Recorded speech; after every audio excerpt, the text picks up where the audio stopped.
All right, we're back. We're back. Back again. With episode 59 of the Guardian Project podcast. I'm your host, Andy, and because you hear me talking, you know that I have jump-started this episode. Wow. You're going to take 2 packs and smash them together. Smash them up, and I hope I get a Tiny Bones and a Brew Vac. I'll make you discard and mill. That sounds actually pretty fun. Yeah. That's good. And I'm your co-host, Mike Coyle. And so my local home improvement store has this new program where you can bring in your old gardening equipment and trade it in for what they have in stock. They called it the Gilded Rake program. Please listen carefully. Yep. That's what I got this week, guys. This is the podcast that, you know, I hope you're listening to, where we talk about all things Magic the Gathering. But mostly Commander. I don't know where I was going with that. I hope they're still listening is really what I was trying to say, because that was really bad. Yeah, that was really bad. No, you're in it now. Sorry. So you've got like another, I can't commit to the amount of time because we have a lot to talk about this week. But before we start, we want to thank all our patrons. Thank you so much. We appreciate all of your support. If you want to support, you can head to patreon.com/guardianprojectpod. We want to send you free tokens. We want to send you other prizes and have your decks featured as Commander of the Week. So support us. We'd appreciate it. Yeah, and if you go on over to www.guardianprojectpodcast.com, you can find links to all of our content, whether it's the episodes or our videos that we post weekly on Sundays. Our paper Commander streams are becoming VODs on our YouTube channel. Also would really appreciate if you would hop over to The Guardian Project on YouTube and drop us a subscribe. Whatever whatever program you're listening to this podcast on, you should drop a comment, a like, a follow. Yeah. Platform. That's the word. That's the correct word I should have used. We also have a TCG player affiliate link located on our website. So if you're looking for any single or sealed product that you cannot find at your local game store, please support your LGS. It's also in the comments below or in the summary of the episode. That's right. We did that last week. Now we're going to do it going forward. Use the link, please. Please. Thank you. What are we talking about this week? This week, we're going to talk about some of the updates that we have to our YouTube channel. Please drop subscribe. Thank you. We are going to be talking about our stream that we're going to be doing tomorrow. So we're recording on Wednesday. So our stream on Thursday, which will be the July 30th with Tap That MTG. We'll talk about Zendikar Rising. A couple spoilers came out from Wizards of the Coast about some of the products that we're going to see. And then our main topic for today, we are revisiting a topic that we had before with brand new topics. We're going to talk about underplayed commanders. And of course, we have Commander of the Week this week, Andy's mono white deck. Which I think is also a pretty underplayed commander. So based on what I've seen. So YouTube updates. We want to thank Chris Wolf on Twitter at Kelsum Gaming for creating some new thumbnails for us. Beautiful. They're so good. Go check them out. Since we have used the new thumbnails, we have gotten a lot of attention. Our video viewing of those has gone up by like 20 times. Yeah. The views. So if you could go and check those out, subscribe, click the bell icon to be notified when we release new videos, leave a comment. We'd appreciate it. Mm-hmm. And thank you, Chris, so much. Absolutely. For that. You're the best. And he went back and not only gave us thumbnails for upcoming videos and is going to help work with us for the new ones, he went back through our entire backlog of videos, and those are all updated now. So we can now, just seeing by the image, see how many commander decks we've played multiple times on stream. We should probably play a little less. No, I need to play more more. I haven't played them in like 8 weeks, but I played them like 12 times before that. And I have played Sigarda Heron's Grace like 4 times, I think. And that's quite a bit for the number of times that we've actually streamed. And for the number of decks that I have never played on stream. That's right. So go check out our videos. We'd appreciate it. Thank you. And then tomorrow we're streaming with Tap That MTG. Shauna and Leslie are coming back to our stream. If you are listening to this and it's Thursday, it's tonight. At 8 p.m. Yes. Eastern time. That's the time that we normally stream on Thursdays. You can check that out on my Twitch page, twitch.tv/atflory. And why don't you tell everybody what we're doing this week? Yeah, so we challenged. So before, Shauna and Leslie of Tap That MTG have challenged us to do a few different decks. One of them was Uncommon Commander, and the other one was Pauper Commander. This newest challenge we decided to challenge them was a 2-headed giant guild off. So each of us had to pick one guild from Ravnica. We have to build decks matching that guild. So your 2-headed giant must be from the same guild, and we're going to play each other. And Andy and I are going to be playing Simic, of course. We are we are going to play our decks that represent our logo, Vorl of the Hulklade and Rolesk Apex Hybrid. Right, so we're going to be all about those counters. And we, I know Shauna and Leslie will be playing Selesnya. We're likely going to see life gain and tokens. Is what I expect to see. Of course. So it's going to be a full-on guild feud, and we'll be able to. This will be our first 2-headed giant on stream. Yes. So hopefully that goes over well. We're trying to figure out logistics right now on how we can look at each other's hand and communicate. That's because we might not be sitting in the same room. Yeah. We don't have a dual setup for a stream yet, so we know. Sean and Leslie will be together. I believe that they have a setup prepared. They're going to have a competitive advantage. They will. So we're going to have to like FaceTime our hands to each other. We'll figure it out. It'll be great. So check that out. And then also check out Tap That MTG's YouTube channel. You can check them out on YouTube. Our video should be up soon. And then we also did do a monocolor deck night with them this week. Yes, so those videos will be featuring 3 black decks and 1 white deck. yeah. No red or blue or green on that stream. Funny enough, because I usually don't play white or black, but I played mono black. There we go. Zendikar Rising. We had some updates come out. Mark Rosewater participated in a San Diego Comic-Con online panel, and we got to learn a little bit about Zendikar Rising. Some of the things we expected or we're hoping for. So we are going back to the adventure theme, and it is a Lands Matters set again. Yes. So happy about that. Everybody's expecting Landfall back, so that's great. Full Art Lands also coming back. That is a staple of Zendikar. Awesome. So hopefully those come in regular packs and not just special VIP packs or anything. Maybe the fat packs will include like land packs of Full Art Lands. That would be cool. They did last time. So that'd be great. They said that Mark said that they are taking an old mechanic and they are they Zendikard it up. So it is a theme that we've seen before, but perhaps it's a mechanic that is now triggering off of landfall or something. It's true. That'd be kind of cool. I hope it's allies, personally. Again. Well, so there's 2 returning mechanics. So I expect landfall and allies. Yeah. And then I'm not sure what the other one, is going to be yet. Right. 6 dual lands. That's a weird number of dual lands. It is. And Mark said that he was excited that he created these a long time ago and they seem to fit in this set. So there's that. Okay. Yeah.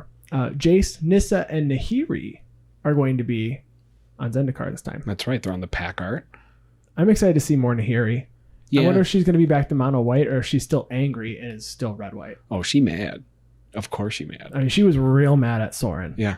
Super mad. Why didn't you come back? I mean, they were fighting during the War of the Spark story while there's Lazotep zombies trying to kill them. They're like, whatever. We're just trying to kill each other. So is Nissa going to be green? Solid green? Mono green? Solid. Who says solid? I have a prediction that Nissa might be Golgari because she's getting corrupted by, I don't know, maybe the leftovers of the Eldrazi.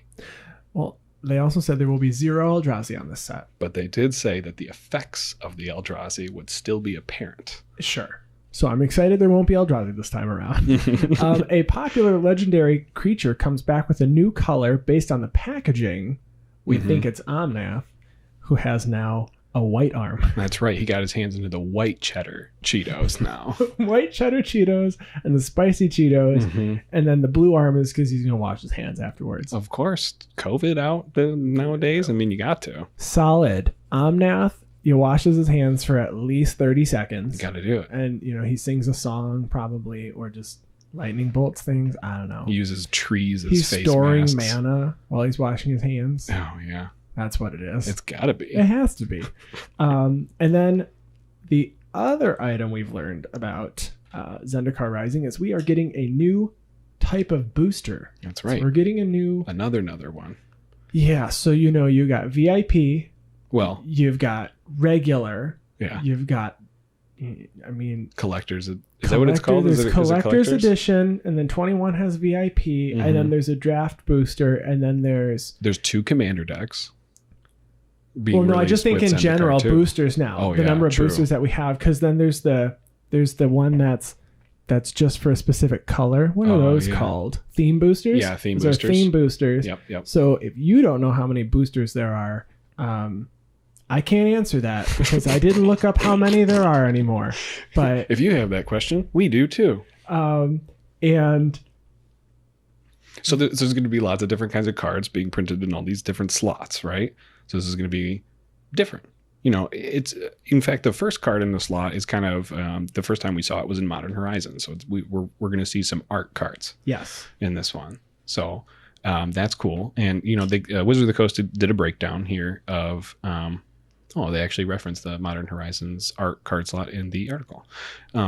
So Wizard of the Coast did a nice breakdown of all the different cards and all the different slots.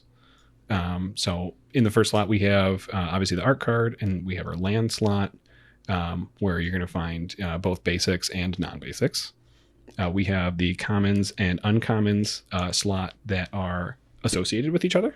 Yes. Slots 3 through 8. We have the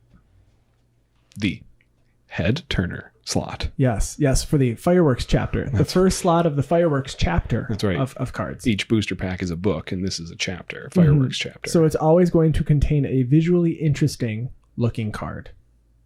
So then slots 10 and 11 are wild card rarity slots. Could be anything from common to mythic, and it's possible to get a showcase version of rares or mythics in these slots. Oh, wow.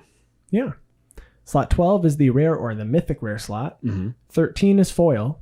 14 is the token or the ad, or 25% of the time, it could be a card from quote unquote the list. That's right. Now, people are speculating, Zendikar, there's going to be a reprint of Fetch Lands at some point in some capacity this year per Wizard of the Coast. I don't know whether or not the secret lair counted or not. I don't remember if Wizards actually came out and said that. However, Wizards did come out and say, Fetch Lands are not part of the list. So don't worry about that. Don't worry about getting your fetches in this 25% of the time you're gonna get a card that isn't a token slot. So don't worry about that. But you can get some pretty cool cards in that slot. Yeah, it's a list of 300 interesting cards from Magic's past. As with Mystery Booster, they will be printed as they appear, including art, frame, and expansion symbol, with the exception that they will have the small Planeswalker symbol in the lower left corner. The list has commons, uncommons, rares, and mythic rares, which will fall at the proper rate to one another. And it says being on the list does not make these cards standard legal, and they will not be on Arena. Okay. So, the set booster will also cost $1 more than a regular pack, but you have a chance to potentially open up 4 rares on a good pack. Sure. You can get 4 rares in a pack. So this was made for people who want to open packs. And set boosters are going to come 30 packs to a booster display instead of 36. So if you just want to open packs, these are for you. And I like to just open packs, but I also like to draft. So I'm torn. I don't know which one I'm going to want. I'm probably going to buy a couple of each and see what I want. Yeah, but why not? I like drafting. So I feel like what I usually do is if we go in and get like a case and split it with people, usually like open a box so you have some cards open and you can see if you got what you needed. And then we save a box and we draft it later. So maybe what I do going forward is I get the cards to draft, and then the ones I'm going to open will just be set boosters. Okay. Because you can get more rares and mythics, which is what a lot of the time you're looking for sure. Commander. But sometimes if you just need a common or an uncommon, you can just pick up that single. And you'll open a pack and go, oops, a Pact of Negation. Guess I got to put that in a deck. Or you might open, oops, Muscle Sliver. I guess I got to put that in my Sliver deck. I guess I got to build a Sliver deck now. Got to build it because I don't have a Sliver deck. Yeah, me either. So that is what we know about Zendikar Rising. This comes out in September. Yes. So about a month and a half away. Yeah, should be a good set. Zendikar's popular. 3rd time back. if you need a cube and you are making a set cube, I have a Ravnica cube. I mean, I know most people know that. Yeah. But you can make a Zendikar cube, perhaps. You absolutely could. That'd be exciting. That would be fun. So our main topic this week, episode 42, we talked about commanders that we never see played or believe are underplayed or we've never played against. And so we wanted to circle back because there's still a lot of commanders that we have not seen. That's right. Or think are underplayed. So we've got 10 more. 10 whole commanders. Why don't you start us off? All right. So I decided I wanted to look at, so as some listeners may know, I built an Otrimi mutate deck, and I know a lot of people out there are building Nethroi as well for some graveyard decks. So those are two mutate commanders that are very popular. So I actually chose two mutate commanders that are being very underplayed currently. Could be because it's a brand new set, but I think there are some other underlying problems that people are facing as well when trying to build these. So my first one that I want to talk about is Aluna, Apex of Wishes. So Aluna has 321 decks total according to EDHREC, which is rank 323, comprised of 0.08% of the decks. So very, very underplayed. So Aluna Apex of Wishes is a 5 CMC teamer commander. So for 2 green, blue, and a red, you get a 6/6 flying trample. But it has mutate, and its mutate ability costs 3, a hybrid red-green, and 2 blue. And it says whenever this creature mutates, exile cards from the top of your library until you exile a non-land permanent card. Put that card onto the battlefield or into your hand. So the goal for this deck, when I'm looking at EDHREC staples and everything, it's to, 1, mutate. That's the key thing that you have to do in order to activate the ability. I know. It's really crazy. But the other thing you're doing is you're cheating out permanents from your library. So when you're looking at decks that this kind of compares to that are popular, we have a deck that you're familiar with, Andy, Joda. Ooh. Which cheats things out by paying Wooburg rather than their mana cost. And there is another deck, Atla Palani, which sacrifices eggs to get creatures out, specifically creatures. Like the big old Eldrazi's. That's right. Speaking of the big old Eldrazi's, you can play some big old Eldrazi's in this deck too. So a lot of the staples in this deck are those giant permanents, your Blightsteel Colossus, your Eldrazi. But even on top of that, you can go beyond creatures. So Andy's favorite card in his Joda deck, I'm sure. Oh my goodness! Hold on. What color are we in? We're in Jeskai? Oh, Omniscience. Omniscience. So no, we're in Teamer, not Jeskai. That's right, Teamer. So we can cheat out an Omniscience with this, or any of the other like big enchantments that actually we saw in Ikoria, a Colossification, a Shark Typhoon, a Perpendipar's Purgence. Which is Zendikar's Resurgence, but one time, have we told that story? One time, I was helping someone who was new to the game, and I said, you should play this, because they were looking for advice. Mm-hmm. And Coyle says, what is it? And I tried to rhyme something with it, and instead I said something to the effect of Pendikar's Perfurgence. And he knew exactly that it was Zendikar's Resurgence. That's right. And then I told everybody what was in our buddy's hand. That's right. Because nothing rhymes with Zendikar's Resurgence. But if it does, and you know those words that rhyme with it, please tweet at us. Yeah, you got it. So there are some enchantments that may not seem very good because they're just such high cost and maybe they don't do anything right away, like Sandworm Convergence, which is an enchantment that says... closely would rhyme with Zendikar's Resurgence. It really would. Wait, I think Ryan knows something that's going to rhyme with Zendikar's Resurgence. Bendikar's Insurance. Bendikar's Insurance. Bendikar's Insurance. You know, you have insurance for your bendy cars. That's right. It seems like they're broken. The bendy cars double your mana and make it so you draw cards all the time. So you're going to be able to cheat these kind of creatures out, and you're going to be able to cheat those enchantments out.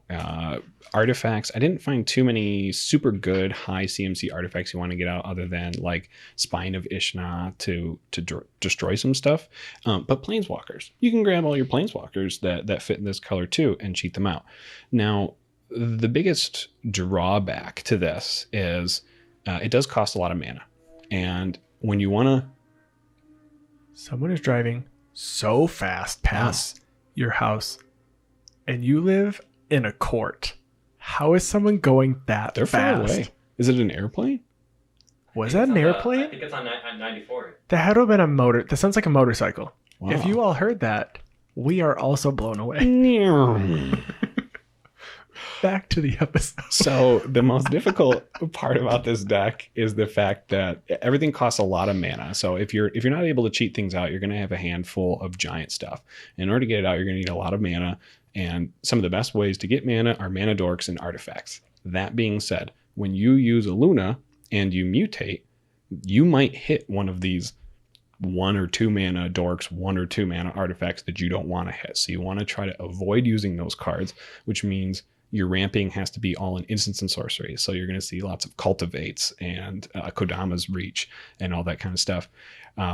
So you're going to need creatures to mutate onto as well. You're going to have to use your instants and sorceries to create these creatures. So you're going to have artifact mutation, which says destroy target artifact. You get X saplings, where X is the CMC of the artifact. You have arachnogenesis to get spiders, sprout swarm, Krenko's command, dragon fodder, sapling migration, all just straight up make tokens that are non-human that you can actually mutate onto. One super synergy card I found is called Growth Spasm. And Growth Spasm is for 2 and a green. It says search your library for a basic land and put it on the battlefield, and you also get a 1/1 sapling. So it kind of ramps you. It gets a mutate target. But you know, if someone kills your mutate target and you don't get a mutate, and you don't have a way to bounce it back, and you don't have other mutate creatures, you're going to want to play other mutate creatures. You don't want to hit those mutate creatures with your mutate triggers though either, because they're all not that great when they come out. There's a lot of issues with the deck building around this card. So I totally understand why people aren't building it. I think I have a pretty good list actually going once I started putting all these notes together. And I think this Aluna could be strong, but maybe it's a little bit too combo-y for people, because really, you know, if you cheat out a Blightsteel Colossus on turn 4 and swing at someone for 11 infect, maybe that's not the kind of style you want to do. And maybe that's what's people keeping people away from the deck, or maybe it's the mana base, but that's what I found on Aluna. I think it is buildable though. I think this deck should exist more than it does right now. I think it's still new. I think it's It still is. new, so we haven't seen it. We also aren't playing in person, and somebody has likely built this deck or has their list together, and we can't get together in person. And if they don't have a webcam set up, which are very difficult to come by still, because webcams are a premium still. They are. They might just be ready to play as soon as we can get back together in store. So I think that's also, but that's an overarching. Yeah. Well, I'll have my version by then too, because like I told Andy before this is my least favorite episode put together, because now I want to build 5 more commander decks. Yeah, pretty much. My first on the list, number 2, and these are in no order, these are just ones that we thought were particularly underplayed, is a commander I've never seen ever played. Sometimes you see it at the table next to you. I've never played against it, never seen one. And it was very difficult to find a lot on this commander when I was doing the research. So my first commander is Ovaya Pashiri, Sage Lifecrafter from Kaladesh. It's a 1-drop in green, and it's the only mono green 1-drop. And it's a 1/2, which is relevant because it can block other pesky things without just dying. Sure can. You can block an Elvish Mystic or a Llanowar Elves. A 1/2 for 1 green, so that's pretty cool. It comes down very early. And it has 2 abilities. You can pay 2 and a green to tap it to make a 1/1 colorless servo artifact creature token, or pay 4 and a green and tap it and create an XX colorless construct artifact creature token, where X is the number of creatures you control. So you're obviously playing with tokens and artifacts. Pretty self-explanatory. It is artifacts in mono green too.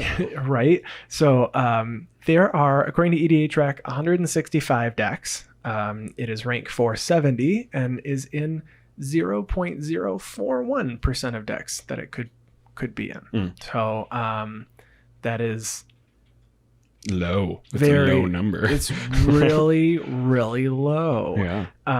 So, you know, it has a couple of staples that aren't necessarily listed on EDH rack that when I was doing some research, that I think that just because it's a lower played commander and underplayed commander, you might not see them listed on EDH rack because it's not built often enough. But Darksteel Forge makes your 1/1 servos indestructible, so they become blockers for days. Inspiring Statuary makes it so that your artifacts can your non-artifact spells have improvise, so you can tap an artifact creature to help pay for spells. And then another one is, and it's something that could be potential. When I was looking up a bunch of deck lists, I was trying to look on EDH rack, on Tapped Out, and I was looking on Archidect. I was looking at a bunch of decks. Staff of Domination popped up a couple of times because you can untap your commander. But I think some of the items that are downsides here is that you have to tap your commander to activate his ability, and 3 and 5 mana is not cheap. No, and tapping, so it's really expensive. Another miss here is that there's no improvise spells in mono green. You've got red and you've got black and you've got blue, and there's 2 colorless improvise spells, but they're on creatures that just are like a 3/3 and like a 5/5. Right. But like they don't, and one of them I think has like the Juggernaut ability. It has to swing every turn. So it's not really worth it to play those 2 improvise spells. So I think it's really hard to build into this deck, but the deck is playing a bunch of token synergies. You got Parallel Lives, Cryptolith Rite, From Beyond, Second Harvest, Michaeloth, Ant Queen, Harvest Season, Shamanic Revelation. It's a green token deck that's going to draw you some cards, but I think the fact that Ovia is very mana intensive and requires tapping is probably the reason why we're not seeing this played very often. And I think people tend to move towards multicolor decks more than they do that, they gravitate towards multicolor because you can do more things. Sure. But this deck seems really fun to build as a budget deck because you don't have to have you don't have to have Parallel Lives. I mean, you literally could do 99 forests in this commander and still make a pretty good board state. Yes. After a while. It would take a very long time. Yeah. But it's playing Beastmaster Ascension, Overwhelming Stampede, Overrun. It's just making tokens and then swinging with all of them. So that could be another downside is people want to play, if they're going to play token decks, maybe they're playing another color. If they're already playing tokens. Edgar Markov, you can play vampire tokens. For sure. You can play Omnath for tokens. So I think that this might be part of the reason why this deck is not played very often. Yeah. I guess a deck that I own that I could compare this to is my Reese the Redeemed deck. I mean, it also costs 1 mana. It's a hybrid green-white, and it makes tokens and doubles your tokens. So it does a little bit different. It doesn't have the artifact synergy. Right. But it has white, which helps with tokens as well. Yeah, and it gives you a little bit of that spot removal, and you've got, all that. And you're in elf synergies there. So I do like the fact that Ovia can either go wide or go big. Yes, because you can make that giant construct. Yeah, that's cool. Yeah. All right. My second one that I have, so I guess third on our list, I mentioned before that I picked 2 mutate creatures. This is my second mutate creature. This is Vadrok, Apex of Thunder.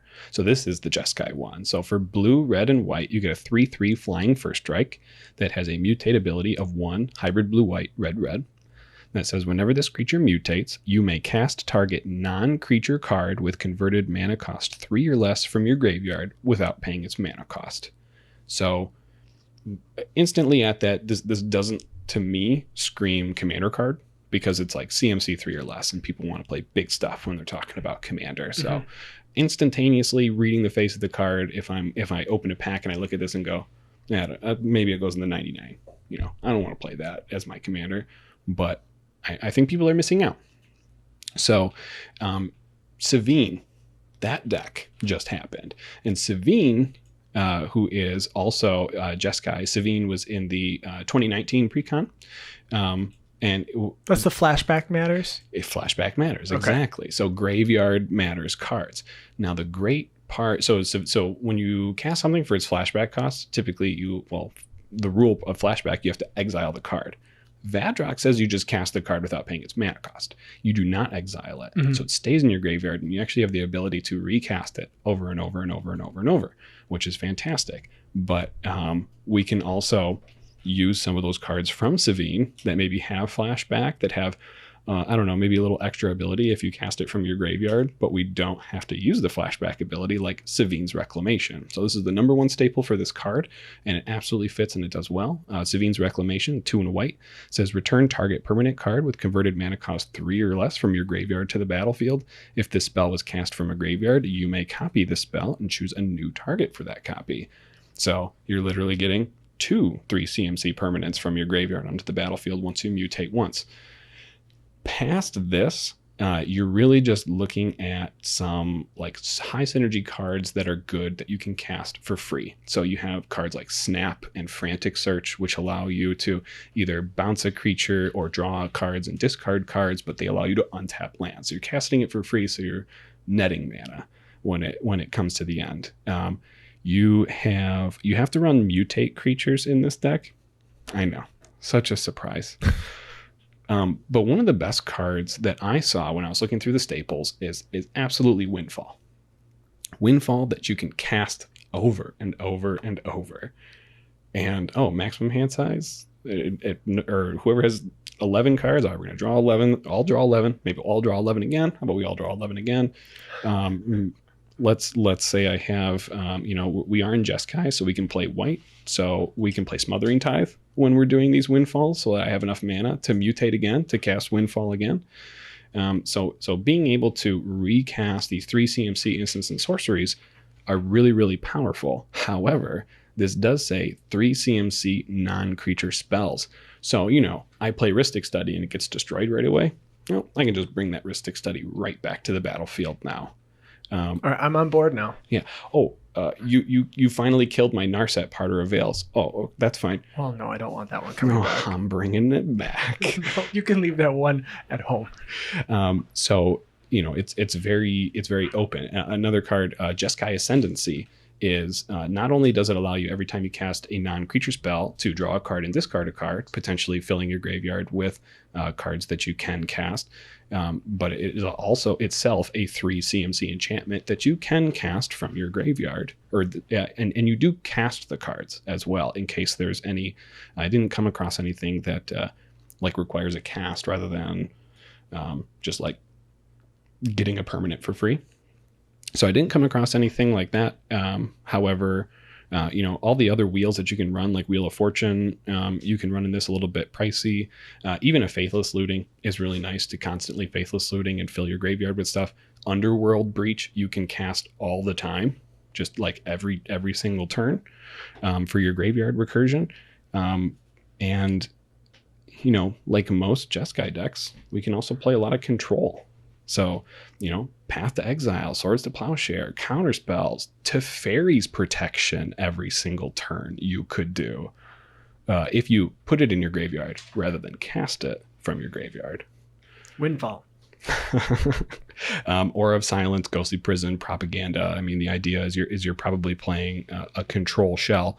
But some super cool synergies I found if you use Strionic Resonator, which copies a triggered ability, which Mutate is a triggered ability, and you were to target Twin Cast with Psionic Resonator, you can target Twin Cast twice and actually be able to have infinite cast triggers and storm off with a Grape Shot and kill everyone.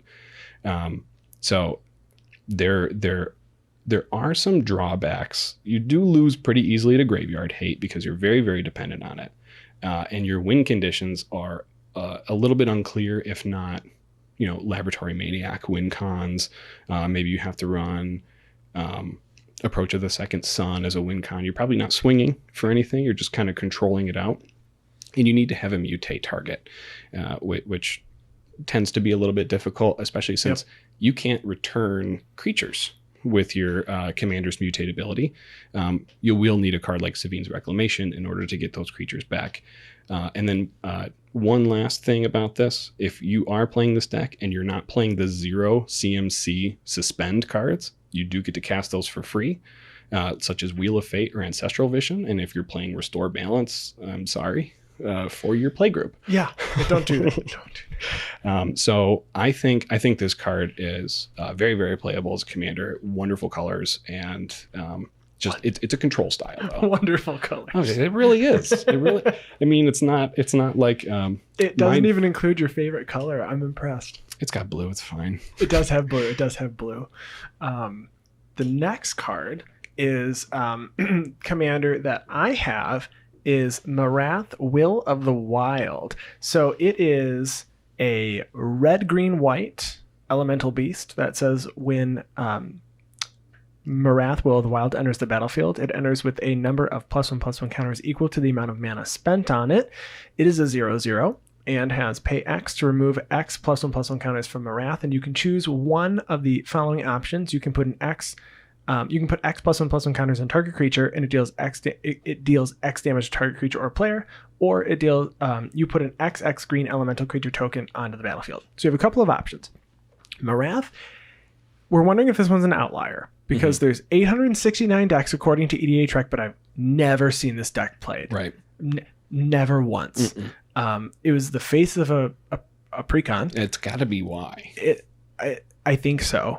It's older. This was Commander 13, so it's older. But I don't think this deck has misses. I don't think this deck misses the mark for the reason why people aren't playing it. I think it might be just, from what I found, it does appear to be a deck that relies on infinite combos. Okay. So infinite mana. So you can do like an Ashnod's Altar doubling season Earthcraft to make creature tokens, sacking them with Ashnod's Altar, getting double, and then Earthcraft, tap a creature, untap a land. So you're just making ginormous things. Yeah. So you can do that, and some people are not a fan of infinite combos. I have started taking some of them out of decks. I still play some decks that have them. My Veto deck has infinite combos. Locust God has one infinite combo, but I've tried to stray away from them. But this is 3 cards for an infinite combo, and you're doing it in Naya colors, so that's pretty cool. You're not playing black, you're not playing blue here. Right.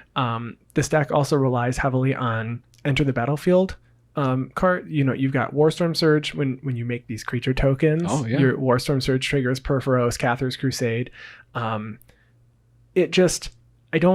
I think this deck just fell to the wayside and people just don't play it anymore. But I also think people have a thing for not playing the face commander of some of the precons. That could be true. I think the commander precons from this year, some people, Cathril, very popular. Jarina Kudro, not. No. And I'm surprised. It's a really strong Mardu human commander. Right. I think people are playing Trin and Sylvar partners from that deck. So there's just some decks that I think are playing the secondary commanders. It very well could be. So this could be related to that. And I think there's new commanders that come out. And one of the other items is that the staples, when you look at this deck, the staples are generic commander staples. There's not like this card only works in Marath. Right. That some of the top cards, you have Swords to Plowshares, Cultivate, Skullclamp, Kodama's Reach, Boros Charm, Eternal Witness, Birds of Paradise, Beast Within, Ashnod's Altar, Aladrami's Call, Mirari's. I play those in every deck. Correct. Yeah. So I think the thing is, if there's people that aren't investing into, we heavily invest in Commander. We have, I think between me and my husband, we have like 35 decks. Right. And some of them are not that expensive, Sure. but some of them are. And I don't take certain cards out of, like, the Locust God has a lot of wheel staples. Sure. So I don't build another wheel deck because I don't really want to take apart the Locust God. I like the Locust God. Fair enough. And so this has a lot of regular staples, but some of these are expensive. Eternal Witness is $5. Birds of Paradise is $9. These, and if you don't own 2 copies, you might not want to take it apart. And so they might have built another Naya deck or just another deck that needs these. And because Marath uses so many generic staples, I'm thinking maybe that's the reason why. The only other thing I could think of is maybe it's just a does too much kind of card, but I don't even think that makes sense. Like, people want to build a +1/+1 commander or a token commander, and maybe you can do both here. You can. And maybe people don't want to, but Kenrith the Returned King is a very popular commander, and he literally does everything. So, well, this one you can remove the counters and deal X damage to target player. Yeah, so you that can do even more. Right. So I'm surprised I've never seen this deck ever. I saw somebody had it in their one of those toolboxes that Yes. everybody uses. Yes. It was sitting in there and I saw it, but it's never been pulled out. Right. So we're not sure why Marath is not played. And I think it's older and the new hotness became more popular. Fair enough. Yeah. The next commander that I have is Mono White, which is Nahiri the Lithomancer. I really like Nahiri the Lithomancer. How many times have you played against a Nahiri the Lithomancer? 0, but I played the pre-con that That's I right. upgraded maybe 3 or 4 times, and then I turned it into Nizan. Right. So unlike Marath, who I think suffers from what the EDH Rec podcast would call the pre-con effect, which is why it has so many decks, Nahiri only has 271 decks. Also, it's mono white, so people might just not want it. So it's ranked 370 in the number of decks that are built of it, with a 0.068% of the decks that are built. So what Nahiri does, she's a 5 CMC planeswalker that can be your commander. So for 3 white, it's a 3 loyalty commander where you can +2 to get a 1/1 white core soldier creature token. And then you may attach an equipment you control to it. You can -2 to put an equipment either from your hand or your graveyard onto the battlefield, or you can -10 to get a token that is I'm going to look closer at my screen real quick. Stoneforged Blade is what it's called. Legendary equipment Stoneforged Blade is indestructible. It gives creature +5/+5 and double strike, and it has equip cost of 0. So obviously this deck is about equipments. So when you think mono white equipments, what do you think of, Andy? Most people would assume SRAM Senior Artificer. And I think that is why Nahiri is not a very popular commander. I think Nahiri probably belongs in the 99 for SRAM, but I think SRAM just being so good is why people don't have Nahiri. So SRAM Senior Artificer, 1 and a white, whenever you cast an aura, equipment, or vehicle spell, draw a card. Obviously, we're going to play that in the deck. But with Nahiri, the biggest drawback is you really want to emblem her to get that really great equipment. And unfortunately, it requires 5 turns without proliferate in order to get that -10 on Nahiri, to get that +5/+5 double strike. Ain't never going to happen. It's not going to happen. So really you have to cheat your cards into play, and there's so many different staples that just like help you cheat cards or help you cheat cards to equip to your creatures, that the only way to make Nahiri unique and actually playable, I think, is a go wide equipment strategy. So putting like 1 equipment on 5 different creatures and trying to go wide, or using Kemba Ka Regent, where you get a 2/2 cat at your end step for each equipment, or at your upkeep for each equipment attached to Kemba. The OG mono white artifact commander. Right. In fact, I think Kemba was printed in Nahiri. I think it was reprinted. There's a couple. I think that was printed a while ago and then was reprinted. It was reprinted in Arabo, I believe. Okay. I would assume, at least, it's a cat that cares about equipment. I would assume. I don't know for sure. You know what happens when we assume. But we get called out on Twitter. But the really cool part about this equipment style deck is in Double Masters now we do see all of the major X and Y swords are being reprinted. Fire and Ice, Feast and Famine, Body and Mind, Shadow and Light and Shadow, whatever. Shadow and Light. I mean, that's whatever. I understood. Yeah.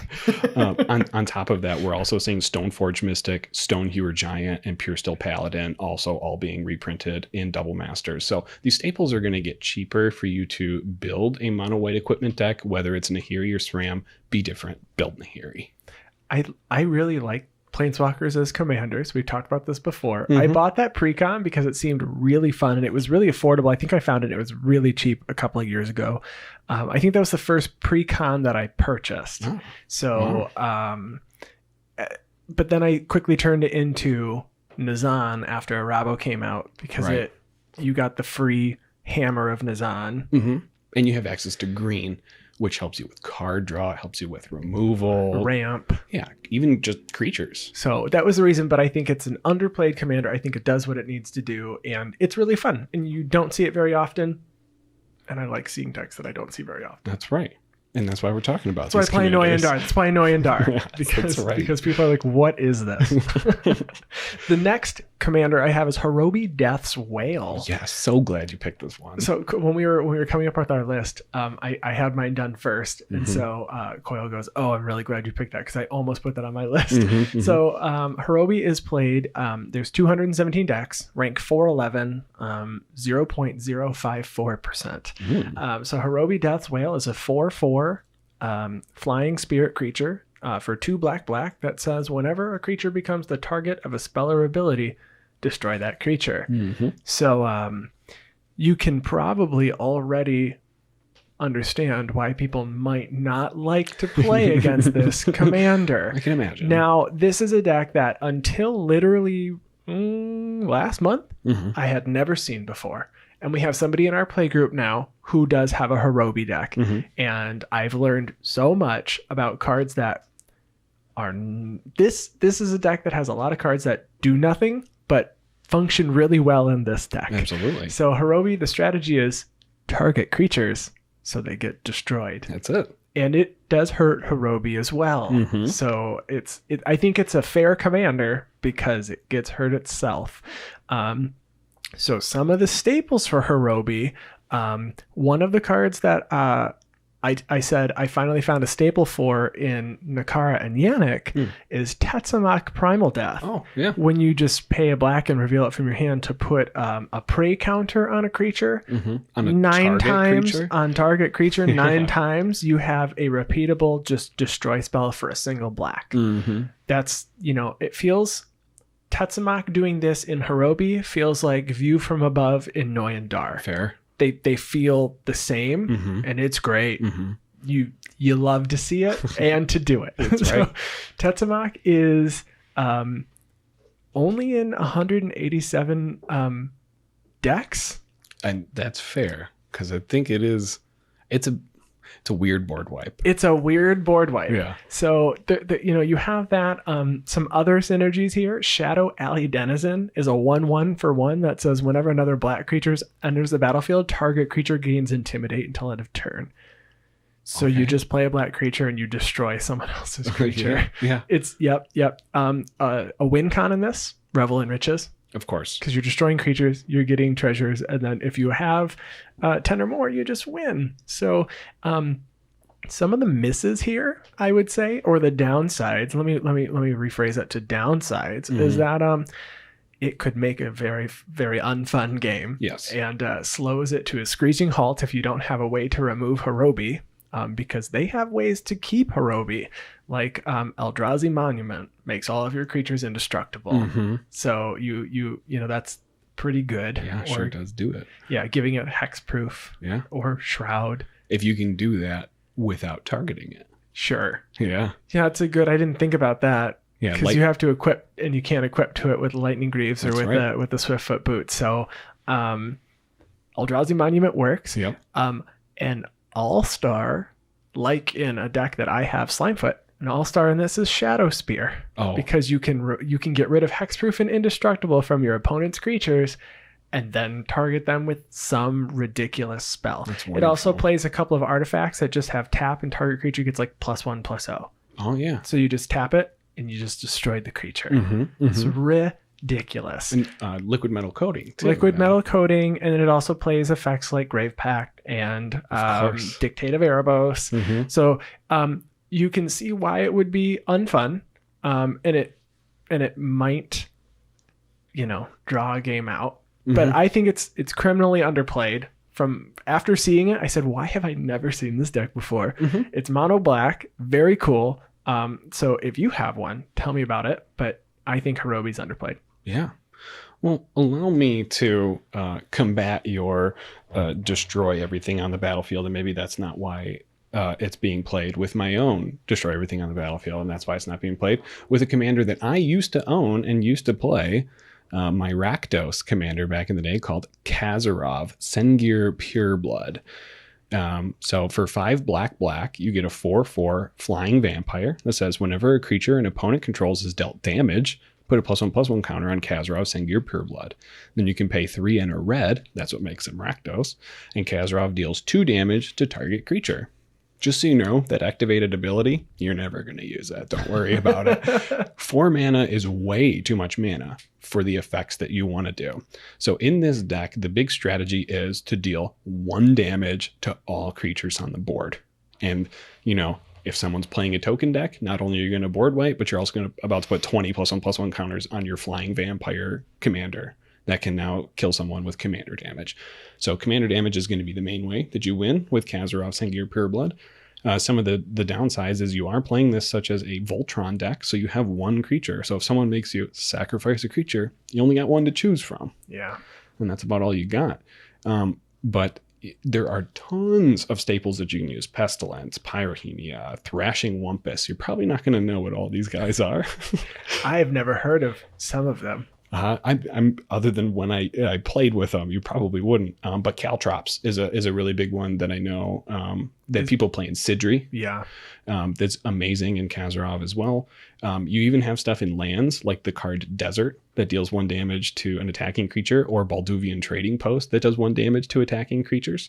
So alternate win cons like Chandra's Ignition and Fling, Soul and Fire. You could do some infect stuff like with Tainted Strike, or like in Hirobi, Revel in Riches, if you really are destroying everything. So now the biggest drawback that I found, and the way I worded it, is this deck is very strong in casual formats, because casual formats tend to run lots of creatures, but it's unfun because you're killing everyone's creatures every single turn. Hirobi has it's like same problem. Right. However, this deck is bad in more competitive formats because you're dependent on 1 creature, and it's a Voltron strategy. And what's it cost, the CMC? It's 7 CMC. It's so expensive. It's very expensive. And it's remove on site, and then it costs 9.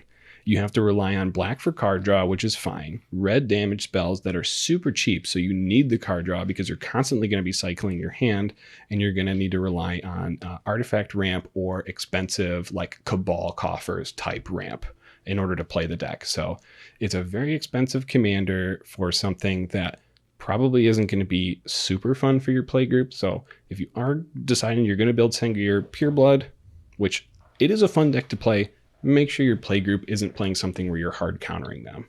Yeah. The next one that I have is the Hope of Girapur. It is it's played 264 decks. Rank 376. It is a 1/1 for 1 generic mana. You are in colorless. That's wonderful. And it has flying. And then you may also sacrifice Hope of Girapur until your next turn. Target player who was dealt damage by Hope of Girapur can't cast non-creature spells. So you are playing with colorless here. So that could be an upside, could be a downside. You're running rocks, which I think this deck is a good stuff deck. And I think it's underplayed because a lot of people just have you don't even have good rocks. You can just have basic rocks. Yeah. Because you're just going to have all the mana anyway. Yeah, and they have to be colorless rocks. They do have to be colorless rocks. So some of the top cards here are like Foundry Inspector to make artifact spells cost less, Mind Stone, Shadow Spear again. I think Shadow Spear is just really good and can be played more. Ugin the Ineffable is really good. Scour from Existence, All is Dust, Thran Dynamo, Mystic Forge. You can look at the top card of your library. If it's an artifact or colorless non-land card, you can cast it from the top of your library. So in many cases, you'll just be able to cast that, which is really great. Some of the downsides to this deck, though, is that it seems to be a deck that you might not own multiple copies of again because you're playing a lot of colorless staples, and it's playing most of the versions that we saw just big stuff, right? Which a lot of people I think could just view as maybe boring after a while. It's a lot of Eldrazi's.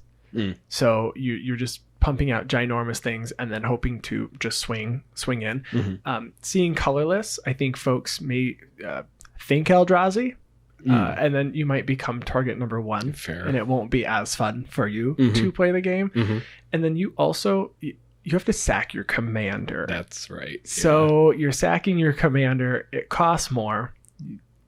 You'll probably have the mana for it in this deck because you're running all the rocks, but it's not not ideal for a strategy to sack your commander to just target one individual player and stop them from casting non-creature spells, because then they'll just cast their creature spells that turn.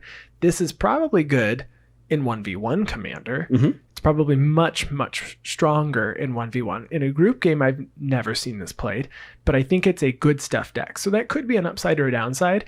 I would like to see this deck played, but I think some of the strategies that I also found online were like stack stacks. Okay. That's fair. And those are never fun. No. I played stacks once, literally once. And everyone wanted to leave. And I said, yep, this is it. So never again. And that was my Esther deck, which I know we've talked about last week. When I said it's just too difficult or I said, nope, never again. So I think that might be one of the reasons why we don't see Hope of Girapir. Now, I do recall, and this isn't anytime recently, this was back in the day, I did see an episode of Commander Versus where Jonathan Suarez did play Hope of Girapir as a Voltron style deck. And he did end up winning that game, if I'm not mistaken. Spoiler, but it was like it was an episode from a long time ago. I'll try to find it and send it to you. Awesome. Okay, so my last commander that I have on my list is one that I specifically chose because it's Andy's favorite color combination. Mono black? I'm so proud of what you just said. I said your favorite color? Oh, I thought you said yours. No. Oh, it's blue-white. We have that on recording now. We have that on recording. No. Heck yes. So this is a blue-white commander. So this is Guafa Hazid Profiteer. So this was printed in Battle Bond, and it's a 1 white and a blue. You get a 2/2 human rogue. So this is, 223 decks. Forgot that part. 223 decks, rank 402. Blue-white is a very popular commander combination color because of, Brago. Brago is the biggest one, King Eternal. He is the most popular blue-white commander. He probably will stay the most popular blue-white commander for a very long time. Very fun. for whoever's playing Brago, very fun. So Guafa is, again, a 2/2 human rogue, and you can pay 1 and a blue and tap it to put a bribery counter on target creature you don't control. Its controller draws a card. Creatures with bribery counters on them can't attack or block. So this deck revolves around alternate win conditions, as many blue-white commanders do. So fair enough. Believe me, you'll agree with me in a second. My ears just perked up a little. That's right. That's all. So the number one synergy card in the deck is Azor's Allocute. I can't even say Allocutors. Yeah, Azor's Allocutors, which is at the beginning of your upkeep, put a filibuster counter on Azor's Allocutors. Then if Azor's Allocutors has 5 or more filibuster counters on it, you win the game. Whenever a source deals damage to you, remove a filibuster counter from Azor's Allocutors. They filibustered. That's right. So the goal is to, put bribery counters on your opponent's creatures so they can't damage you, and then win the game with that. Other alternate win conditions like Approach of the Second Sun, you're going to be playing prison style, don't attack me kind of stuff, like with Ghostly Prison, Propaganda, and Windborn Muse. You're going to play any of the curses you can in blue-white to provoke people attacking your opponents. However, I think one way that people should be playing this deck and maybe aren't, and I didn't find the staples on EDHREC, is actually, politics, and specifically goad. So if you goad your opponent's creatures and they don't want to swing into a big thing and get it killed, be like, I'll put a bribery counter on that for you and you can draw a card as long as you do something for me. Just so you know, in blue-white, there are now 5 legal goad cards. We got 2 new goad cards in Ikoria with Martial Impetus and Psychic Impetus. However, we have Jeering Homunculus, we have Coveted Peacock, and Bloodthirsty Blade. So we can play all 5 of those. We can goad our opponent's creatures, make deals with them, put some bribery counters on them, and go for it. Now, the biggest drawback to this is you can only put 1 bribery counter on a creature a turn. Unless you can somehow untap Guafa. Staff of Domination. You absolutely are going to be running Staff of Domination in the deck. But if you can do it. I don't know why I jumped on it so fast. I knew the answer. We've mentioned it a few times. But yeah, so you can use Guafa's ability to save people too, and make it so that they don't get swung at. But I think the fact that it loses so easily to go wide strategies if you don't get those prison cards out, I think that's why people aren't playing Guafa. It was a very overshadowed card in the battle bond with all the partner cards going on in there as well. So it's probably also why it isn't seen, but this could be a very fun politics blue-white deck that doesn't have to feel like super hard control. Yeah. So that's Guafa. That is Guafa. And my final commander is Anawan, the Rune Sage. So it is in 100. There's 103 decks, rank 557. It is a vampire shaman for 3 black. And Anawan says at the beginning of your upkeep, each player sacrifices a non-vampire creature. Mm-hmm. So you're probably going to be playing vampires. Yeah. Yep. Mm-hmm. So I think the reason this deck is underplayed is because Edgar Markov exists as a vampire deck that has access to all 3 colors for vampires and makes free vampire tokens when you just cast a vampire because of Eminence. Yeah, this or Olivia. I mean, even Olivia gets red. Yeah. So this and I may have mentioned it before. This was the very, very, very first commander deck that I ever had. That's right. And it was really good like 6 years ago when we built it just with a small play group.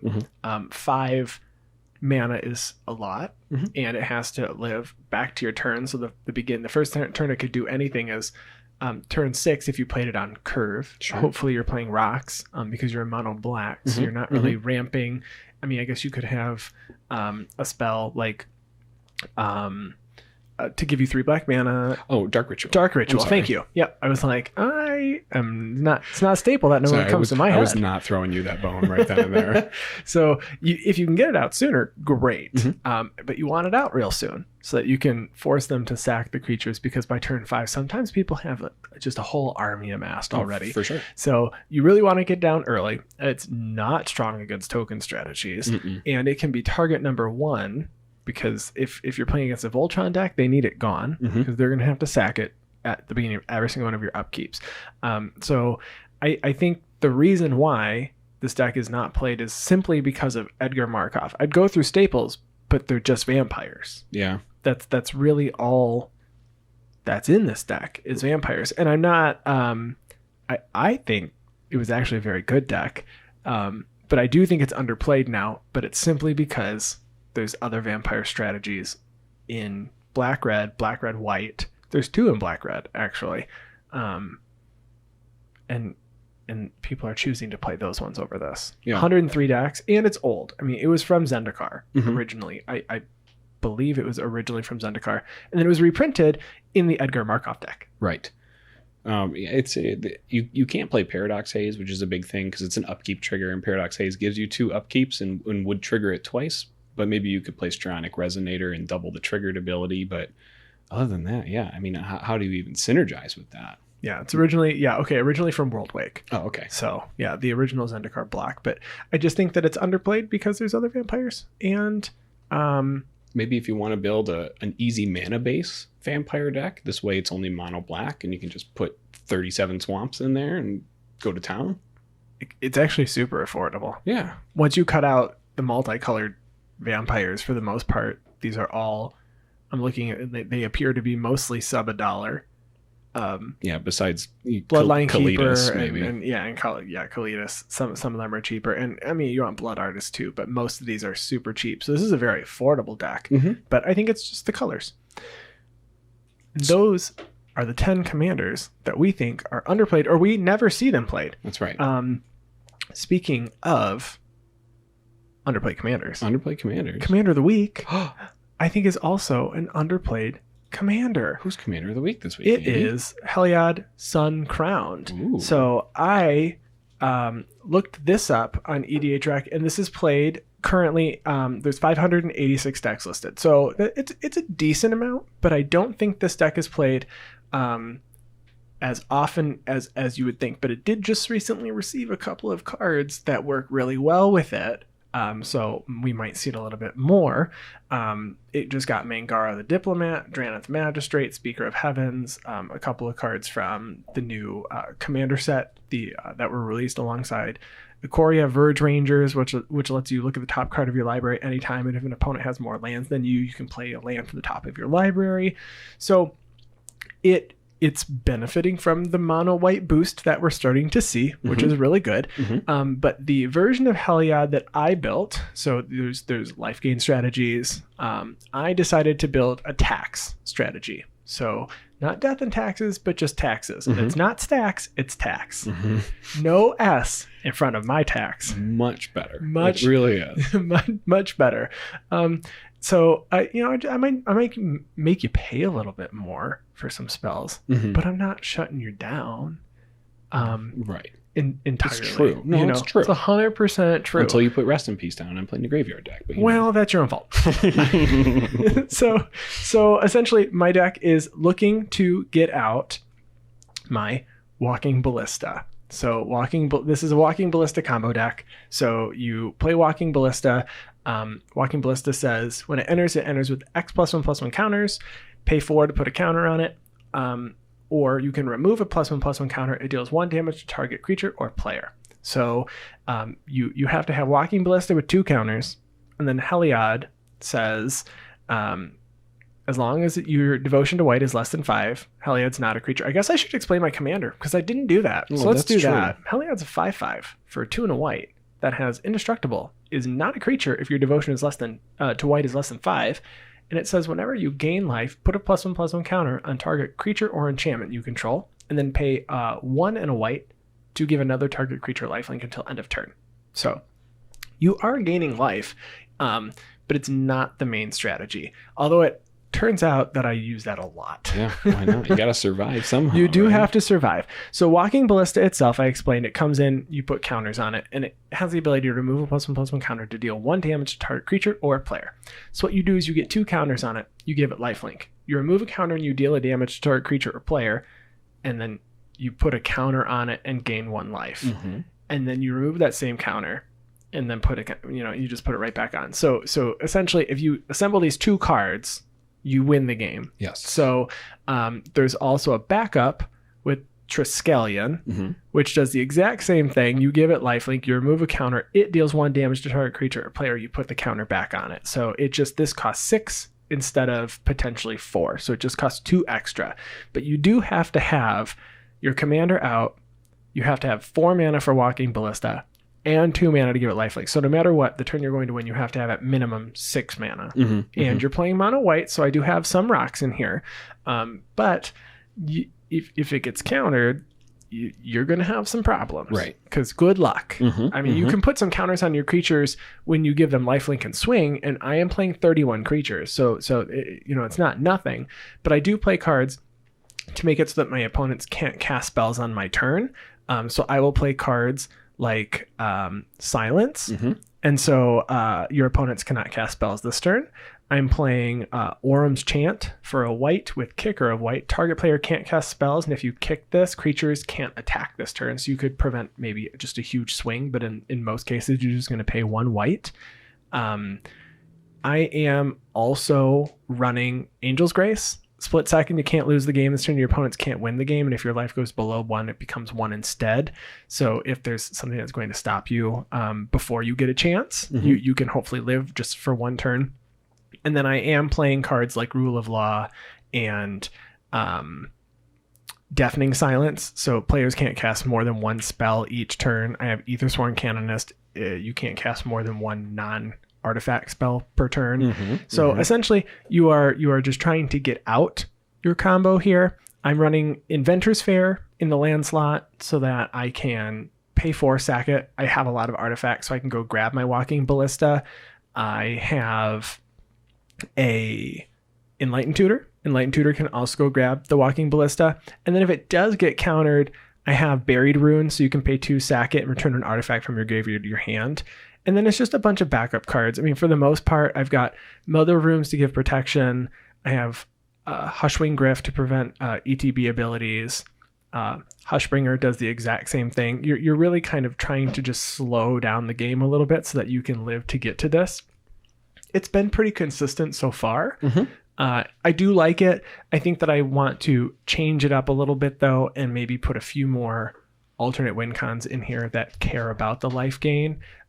Because right now it just ends up being, I have nothing else better to do, so I'll swing at you with this 1/1 because you're open, give it lifelink, gain 1 life, and put 1 counter on it. So I guess it could become a 2/2, then a 3/3, then a 4/4. I mean, it could start snowballing.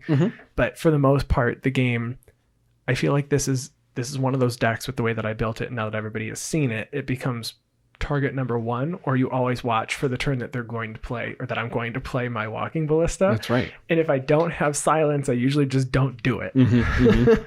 And then the silence has to be the card that's countered, so you have to hold up 2 counter spells. Right. So I mean, I kind of like having the ability to make people constantly think about this. For sure. But it's been a very fun deck so far, and it is I think right now, it's my only mono white deck right now. So that's evolved over time. And I will have the link to this Heliod list below if you're interested in checking it out. It's been really fun. So if you're looking for a deck that's mono white and cares about artifacts, this one, or even check out some lists for Nahiri, like we talked about earlier. Absolutely. Yeah. So that is the end of our episode this week. If you would like to contact us, you can find our podcast on Twitter at GuardianPod. You can find me at ATFlory. You can find me at WormCoilEngine. And you can also email us at guardianprojectpod@gmail.com. And if you're on Discord and you're interested in joining the discussion, send us a message and we'll get you an invite. Thank you all for listening. Yeah. Thanks. We'll be back next week with episode 60. 60. I know. Can you believe that? Yeah. We had 52. Like that was a big milestone. 52 was a big milestone. Remember when I was like, it's episode 52? And you said, what? What does that matter? I said, it's 1 year. Oh yeah.